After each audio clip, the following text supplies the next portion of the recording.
Danny, back to league action, but the aim is still exactly the same, isn't it? Yeah, of course. We're looking forward to getting back to the league.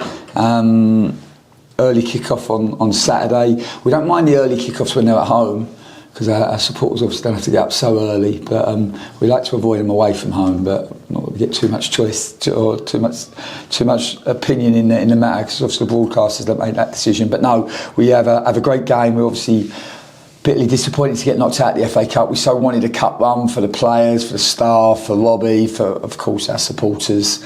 We did a lot right in the game. Played against obviously a really good team that were really ruthless. We didn't give up too much, to be honest, chances wise, but they were ruthless, and yeah, we, like I said, did a lot of things right. Probably some moments didn't go our way, but when we reviewed the game on Monday, you know, the message was pretty clear that we don't want to be valiant losers. Just don't do anything for any of us. So we had to go and pick the game apart. There was some bits that we could have done better defensively for sure.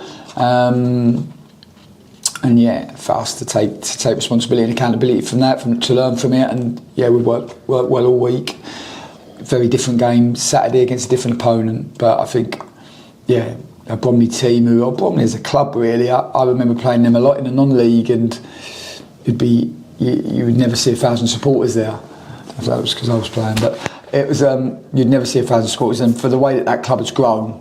Not just on the pitch. I mean, Andy Woodman's done a brilliant job in terms of helping the team and helping them to progress through the leagues and establish themselves as a football league club. But also how they've grown off the pitch. The stadium now unrecognisable. They're constantly doing work. The quality of the pitch, all of the facilities they now have in the stadium, the training pitches that they have around the stadium. Just a club that has grown both on and off the pitch, and obviously their support has grown as a consequence of that, and loads to admire. And I think for any non-league clubs with aspirations of getting into the Football League, I think actually a really good example to follow. And how difficult is it when you play, you know, I mean, it's no secret Bromley's way of playing is quite a strong way of playing, physical.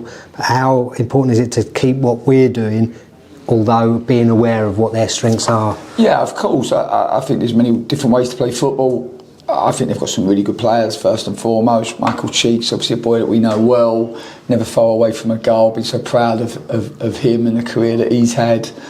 Mitchell Pinnock started with us at Concord Rangers, got real quality. I mean, it was, you know, they've invested pretty well this time around, Bromley, and they've been able to because of the way the club's grown.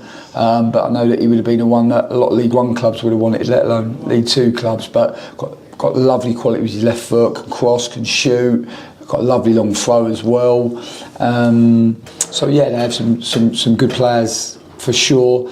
They play in a really front foot, aggressive way. They ask a lot of questions of you, get lots of balls in your box, lots of numbers in your box. They score lots of goals, and we've got to be aware of all of that, and we have to find a way of trying to get the game on our terms, and that's what the challenge is for us as a group. And we've been working all week to try to prepare for that. Yeah, and we're almost a third of the way through the season, but at this time there's usually a bit of a spread, but it still seems quite congested in the league table. Is that indicative of how tight it is this season? I think so. I think anybody can beat anybody in the division. I genuinely do. I mean, you look at our last 4 league games, I think we're unbeaten. I think we take 10 points, but 3 of those teams are in the top 7, in Swindon, in Grimsby and Chesterfield.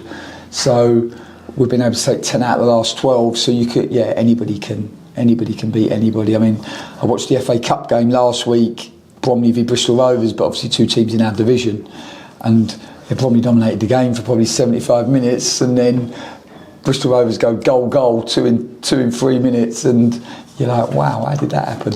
And that is the nature of this league. Yeah, very little between the teams. I think it makes it a brilliant league,